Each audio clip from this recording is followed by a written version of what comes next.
Friends, UP scholarship को लेकर के बड़ी अपडेट सामने निकल करके आ रही है और यहाँ पर सबसे बड़ी बात एक निकल करके आ रही है कि किसी भी कैटेगरी से छात्रों, चाहे सामान्य, ओबीसी, एससी, एसटी, किन्हीं भी छात्रों को यहाँ पर छात्रवृत्ति को लेकर के कोई भी राहत जो है वो नहीं मिल रही है। जबकि शासन का ये कहना है कि इस बार 12 लाख अधिक छात्रों को छात्रवृत्ति प्रदान की गई है, लेकिन नंबर को लेकर के, फॉर्म वेरीफाई को लेकर के हर तरह से चीज़ें जो हैं वो छात्रों के अपोजिट जा रही हैं। तो इसी को लेकर के आज भी बड़ी अपडेट है, तो आप लोग वीडियो में लास्ट तक बने रहिएगा।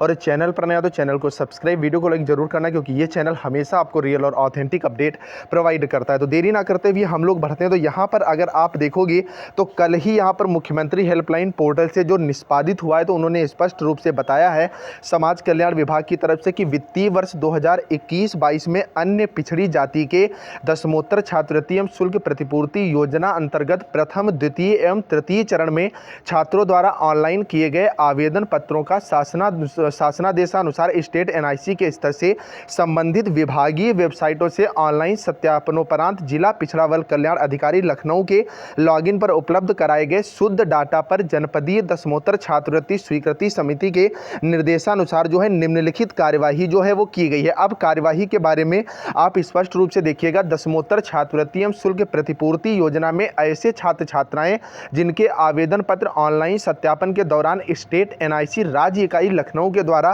पात्र पाए गए थे तथा जिन्हें जनपदीय दसमोत्तर छात्रवृत्ति एवं शुल्क प्रतिपूर्ति स्वीकृति समिति के स्तर से वेरीफाई किया जा चुका है, ऐसे समस्त छात्र छात्राएं जिनके विगत वर्ष के प्राप्तांकों का प्रतिशत 65% से अधिक था को छात्रवृत्ति एवं शुल्क प्रतिपूर्ति की धनराशि निदेशालय पिछड़ा वर्ग कल्याण उत्तर प्रदेश लखनऊ के स्तर से उनके बैंक खातों में जो है वो प्रेषित की जा चुकी है। मतलब यहाँ पर स्पष्ट रूप से उन्होंने बता दिया है कि अगर आप ओबीसी कैटेगरी से हैं, और ये चीज़ें ओबीसी कैटेगरी नहीं अदर कैटेगरी पर भी लागू हो रही हैं, और अगर आपके पिछले वर्ष में जैसे आपने मान लो बीएड कर रखा है तो बीए, और अगर आपने ग्रेजुएशन कर रहे हैं तो इंटरमीडिएट, और अगर आप मान लीजिए पोस्ट ग्रेजुएशन कर रहे हैं तब भी आपका यहाँ पर ग्रेजुएशन के आधार पर अगर आपके नंबर 65% थे और आपका फॉर्म पूर्णतः वेरीफाई हो गया था, तो ऐसे में आपकी छात्रवृत्ति जो है आपके खाते में ट्रांसफर की जा चुकी है। अगर आपकी नहीं आई है तो कमेंट करके आप जरूर बताइएगा। शेष छात्र छात्राओं का बजट के अभाव में, बजट में सीमित धनराशि होने के फलस्वरूप उन्हें छात्रवृत्ति एवं शुल्क प्रतिपूर्ति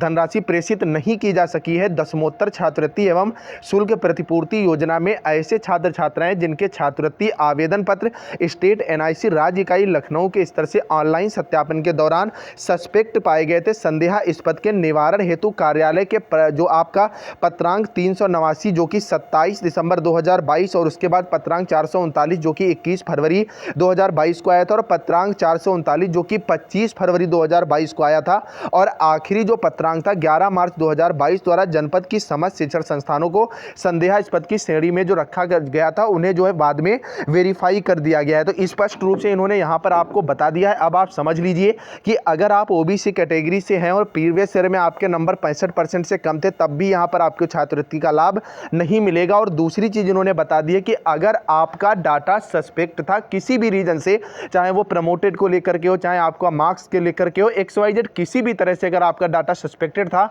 और 11 मार्च के बाद अगर आपका डाटा वेरीफाई हुआ है, तब भी आपको छात्रवृत्ति का लाभ यहाँ पर नहीं मिलेगा। तो ये जो छात्रवृत्ति गवर्नमेंट कह रही है कि 52 लाख स्टूडेंट्स को प्रोवाइड की गई, तो ये किनको प्रोवाइड की गई है? पिछले वर्ष की अगर आप बात करोगे तो आप में से आप लोग कमेंट करके नीचे जरूर बताइएगा कि फर्स्ट ईयर में मैक्सिमम स्टूडेंट्स को पिछली बार छात्रवृत्ति मिली थी। इवन मैं अपने कॉलेज की बात करूं तो वहां पर भी जो बीएड का जितना भी स्टूडेंट्स था, जिनका भी फॉर्म वेरीफाई हुआ था, एक एक स्टूडेंट को छात्रवृत्ति आई थी। और अगर प्रेजेंट की बात करोगे, मैं खुद अपने कॉलेज का उदाहरण दे रहा हूं, तो लगभग यहां पर संख्या 110 के आसपास है, और छात्रवृत्ति अभी टोटल 5 छात्रों को भी नहीं मिल सकी है। तो ये छात्रवृत्ति किस कैटेगरी में जा रही है? जनरल कैटेगरी का आप बता रहे हो कि बजट होने के बावजूद पीएफएमएस की कमी से आप छात्रवृत्ति नहीं दे पाए। ओबीसी को आप बता रहे हो कि नंबर की प्रॉब्लम है। एससी के लिए बजट ही नहीं बचा है। एससी का बजट आप सामान्य में लेकर के जा रहे हो। आप बोल रहे हो कि अप्रैल में छात्रवृत्ति मिलेगी, उसके बाद आप स्पष्ट रूप से कह रहे हो कि पीएफएमएस सॉफ्टवेयर की वजह से छात्रवृत्ति अब खाते में नहीं भेजी जाएगी। मतलब यहां पर इस बार पूरा का पूरा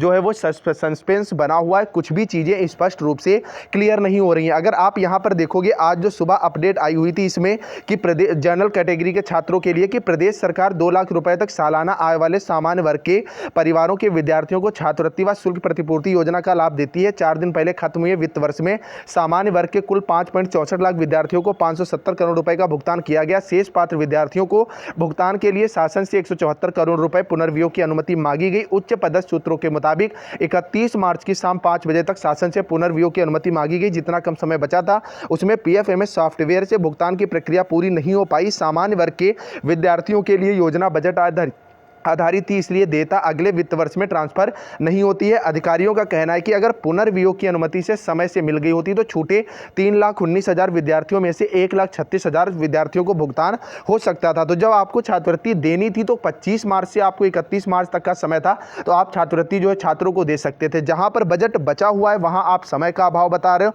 और जहां पर बजट है वहां पर आपका कहना है कि मार्क्स की जो है वो है बद्धता है। फिलहाल इसको लेकर के यूपी स्कॉलर भी आप लोगों ने ट्रेंड कराया, और भी आगे ट्विटर कैंपेन चलाने की जरूरत होगी तो वो चलाई जाएगी। लेकिन अभी आप थोड़ा धैर्य रखिए, मैं बार बार कह रहा हूं 10 अप्रैल तक चीजें अभी अपोजिट में जा सकती हैं। अपोजिट का मतलब ये कि छात्रवृत्ति जो है वो आप लोगों की आ सकती है। तो आप लोग चैनल को जरूर सब्सक्राइब करके रखना, और अगर ये चैनल आपको ऑथेंटिक अपडेट देता है तो भाई चैनल को आप सब्सक्राइब कर लो। अब मेन बात आती है जो सबसे बड़ा आपके दिमाग में डाउट है कि छात्रवृत्ति आएगी या नहीं आएगी। तो 10 तारीख तक अभी कुछ भी नहीं कहा जा सकता है। जो यूट्यूबर्स आपको बताते भी होंगे कि नहीं छात्रवृत्ति आ जाएगी या नहीं आएगी, तो ऐसा कुछ भी नहीं है, सारा का सारा सस्पेंस है। लेकिन उम्मीद भैया अब बहुत कम बची हुई है। लेकिन उम्मीद के मुताबिक अभी लमसम जो भी आपके वेरीफाइड फॉर्म है उनमें से 15 से 20% स्टूडेंट्स की अभी छात्रवृत्ति आएगी। तो आप लोग स्टेटस अपना जरूर चेक कर लें, और स्टेटस भी जो है वो अपडेट होने शुरू हो गए। फिलहाल आप लोग कमेंट करके जरूर बताइएगा कि आपका स्टेटस जो है वर्तमान में क्या हो रहा है, और आप लोगों को अगर कोई क्वेरी है